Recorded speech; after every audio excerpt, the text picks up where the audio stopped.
Mutton বা খাসির মাংসে একটা এক্সট্রা স্মেল থাকার জন্য অনেকেই মাটন খেতে পছন্দ করেন না, অ্যাভয়েড করে চলেন।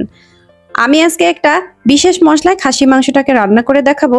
এখানে কোনো প্রকার এক্সট্রা স্মেল থাকবে না এবং হোটেল বা রেস্টুরেন্টের টেস্টটা কিন্তু 100% বজায় থাকবে। আসতে কুরবানি ঈদে আপনারা কিন্তু এরকম মাটন ভুনা করে সবাইকে চমকে দিতে পারবেন ইনশাল্লাহ। আশা রাখি আপনারা সম্পূর্ণ ভিডিওটা দেখবেন। যারা খাসি মাংস প্রপারলি রান্না করতে পারেন না তারা অতি অবশ্যই উপকৃত হবেন। আমি এখানে 1 কেজি মাংসের প্রস্তুত প্রণালী দেখাচ্ছি, আপনারা পরিমাণ অনুযায়ী উপকরণগুলো ঠিক করে নেবেন। 1 কেজি খাসির সিনার মাংস নিয়েছি এবং মাংসটাকে 1 চা চামচ লেবুর রস ও 1 চা চামচ লবণ দিয়ে 1 ঘন্টা ভিজিয়ে রেখে 3-4 বার ভালো করে ধুয়ে নিয়েছি।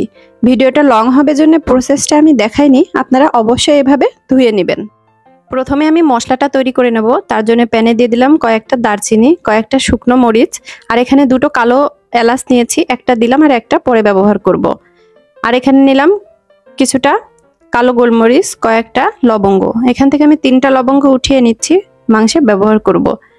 এখানে দিলাম কয়েকটা কাবাব চিনি, 4টা এলাচ, 3টা তেজপাতা, 1 চা চামচ গোটা ধনিয়া, আর দেব 1 চা চামচ পরিমাণ গোটা জিরে।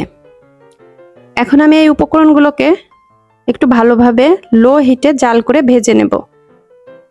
এই মশলাগুলোকে কিন্তু পুড়িয়ে ফেলানো যাবে না কিংবা বেশি ভেজে ফেলানো যাবে না। স্মেল বের হলেই কিন্তু এটাকে নেমে গুঁড়ো করে নিতে হবে। আপনারা শিলপাটায়ও করে নিতে পারেন কিংবা মিক্সি জারেও করে নিতে পারেন। এবারে আমি চলে যাব রান্নার প্রসেসে। প্যানে তেল গরম হয়ে আসলে দিয়ে দিলাম একটা তেজপাতা ছিঁড়ে, 3 টুকরো দারচিনি, আর যেই লং 3টা আমি উঠিয়ে রেখেছিলাম সেই লবঙ্গগুলো আমি দিয়ে দিলাম।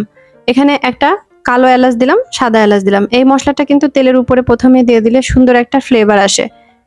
আমি 4-5টা বড় পেঁয়াজ কুচি করে নিয়েছি, এটা 2 ভাগ করে নিচ্ছি। 1 ভাগ এখন ইউজ করব আর 1 ভাগ পরে ইউজ করব। পেঁয়াজটাকে আমি ব্রাউন কালার করে ভেজে নেব। প্রিয় দর্শক, আমি মশলাগুলো গ্রাইন্ড করতে যে আমার পেঁয়াজটা একটু বেশি ব্রাউন কালার হয়ে গিয়েছে, সমস্যা নেই, আপনারা চেক করে নেবেন। এখানে আমি 1 টেবিল চামচ আদা বাটা, 1 টেবিল চামচ রসুন বাটা দিয়ে ভালোভাবে একটু কষিয়ে নেব, যাতে আদা রসুনের গন্ধটা না থাকে। এজন্য একটু ভালোভাবে কষিয়ে নিতে হবে। তারপর আমি দিয়ে দিলাম পানি। এবার আমি গুঁড়ো মশলা অ্যাড করব। পানিটা দিলে যাতে পুড়ে না ওঠে। 1 চা চামচ হলুদের গুঁড়া দিয়ে দিলাম, আর এখানে আমি 2 চা চামচের একটু বেশি গুঁড়ো মরিচ দিয়ে দিচ্ছি। আপনারা লাল মরিচের গুঁড়া যতটা খেতে পছন্দ করেন, ঝালের উপর ডিপেন্ড করবে, সেটাই আপনারা দিয়ে দিবেন। এখানে আমি মশলাটা সুন্দরভাবে একটু কষিয়ে নিচ্ছি। মশলাটাকে কিন্তু একটু ভালোভাবে কষিয়ে নিয়ে আমি এর মধ্যে দিয়ে দিচ্ছি 1/2 চা চামচ জিরার গুঁড়া, 1/2 চা চামচ ধনিয়ার গুঁড়া, আর দিচ্ছি পরিমাণ মতো লবণ। এবারে দিয়ে দেব 2 টেবিল চামচ পরিমাণ টক দই। এই টক দইটা কিন্তু অতি অবশ্যই ইউজ করবেন, কারণ টক দইটা অনেক সুন্দর একটা কালার নিয়ে আসবে এবং মাংসের টেস্টটাকে দ্বিগুণ বাড়িয়ে দিবে। এবার আমি মশলাগুলোকে ভালোভাবে একটু কষিয়ে নেব। কষানো হয়ে আসলে এর মধ্যে মাংসগুলোকে দিয়ে দিচ্ছি। মাংসটাকে দিয়ে আমি ভালোভাবে এবার একটু কষিয়ে নেব, নেড়েচেড়ে মিশিয়ে দিচ্ছি। মাংসটাকে কিন্তু ভালোভাবে কষাতে হবে, নেড়েচেড়ে একটু ভালোভাবে কষিয়ে নিতে হবে। এ পর্যায়ে আমি দিয়ে দিলাম 1 চা চামচ পরিমাণ লাইট সয়া সস দিয়ে ভালোভাবে মিশিয়ে আমি একটা ঢাকনা দিয়ে ঢেকে 5 মিনিট রান্না করব। ঢাকনাটা উঠিয়ে মাঝে মাঝে নেড়ে দেব। এখন আমি দিয়ে দিচ্ছি জয়ফল। জয়ফলটাকে আমি গ্রেটারের ছোট সাইড দিয়ে এটাকে গ্রেট করে নিচ্ছি খুবই আলতোভাবে, যাতে বড় বড়ভাবে না পড়ে, গুঁড়ো হয়ে যায় সম্পূর্ণ। এভাবে আমি অর্ধেকটা দিয়ে দিলাম। জয়ফলটা কিন্তু এখানে অনেক সুন্দর একটা ফ্লেভার নিয়ে আসবে এবং মাংসটাকে অতি দ্রুত সেদ্ধ করতে হেল্প করবে। এই পর্যায়ে আমি যে পেঁয়াজটা রেখে দিয়েছিলাম 1/2 কাপ, ওই পেঁয়াজটা দিয়ে দিলাম। এই পর্যায়ে পেঁয়াজটা দিলে কিন্তু মাংসের টেস্টটা অনেকাংশেই চেঞ্জ হয়ে যায়। আপনারা অবশ্যই দিয়ে দেখবেন, একবার দিয়ে রান্না করে দেখবেন কেমন হয়, তারপরে আমাকে কমেন্ট সেকশনে জানাতে ভুলবেন না। আর আমি যে এই পর্যায়ে অর্ধেক কষানো হয়ে গিয়েছে তখন আমি দিয়ে দিলাম এই মশলাটা, যে মশলাটা আমি করে রেখেছিলাম।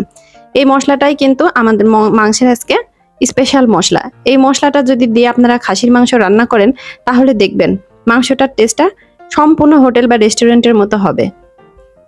এখন আমি কষানো হয়ে গিয়েছে, এখন দিয়ে দিলাম পানি। আমি কিন্তু আধা ঘন্টার মতো প্রায় কষিয়ে নিয়েছিলাম অনেকক্ষণ ধরে। যত কষাবেন মাংসের টেস্টটা কিন্তু ততটাই বৃদ্ধি পাবে। এখন আমি এই পানিটুকু শুকিয়ে আসলেই কিন্তু আমার মাংসটা প্রায় হয়ে যাবে। দেখুন তার মাঝে আমি একটু নেড়েচেড়ে দিব। আর এই পর্যায়ে লাস্ট পর্যায়ে আমি এসে কিছু কাঁচামরিচ দিয়ে দিচ্ছি। এই কাঁচামরিচটা কিন্তু ঝাল নিয়ে আসবে না, সুন্দর একটা ফ্লেভার নিয়ে আসবে এবং দেখতেও সুন্দর লাগবে। এরকম করে আপনারা এই ঈদে অবশ্যই মাংসটা ট্রাই করবেন, দেখবেন সত্যি অবাক হয়ে যাবেন। প্রিয় ভিউয়ার্স, আমার মাটন ভুনা রেসিপিটা কেমন লেগেছে অবশ্যই কমেন্ট সেকশনে জানাবেন। আর আমার রেসিপিটা যদি ভালো লেগে থাকে তাহলে ফ্রেন্ডস ও ফ্যামিলির সঙ্গে অবশ্যই শেয়ার করবেন, যাতে সবাই দেখতে পারে, দেখার সুযোগ করে দিবেন। মাংসটা কিন্তু হয়ে গিয়েছে, এখন আমি সার্ভ করে দিচ্ছি। দেখুন কালারটা কতটা সুন্দর এসেছে এবং কতটা গ্রেভি হয়েছে। এই মাংসটা কিন্তু খেতে খুবই দুর্দান্ত হয়, অবশ্যই ট্রাই করবেন। আর আমার রেসিপিটা ভালো লাগলে প্লিজ চ্যানেলটাকে সাবস্ক্রাইব করে আমার পাশে বন্ধু হয়ে রইবেন। দেখা হবে নেক্সট কোনো ভিডিওতে। আল্লাহ হাফেজ।